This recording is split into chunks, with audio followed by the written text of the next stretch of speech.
আপনার ব্যান কর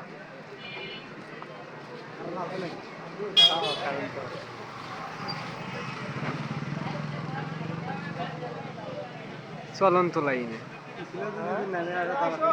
একবারে চলন্ত লাইন।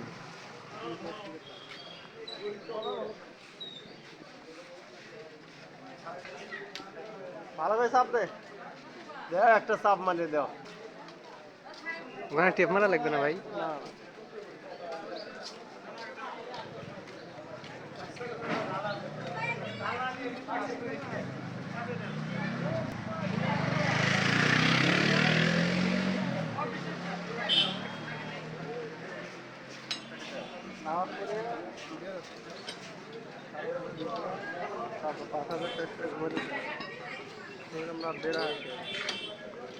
ওই অশোকটা দেখিয়ে একটু অশোকের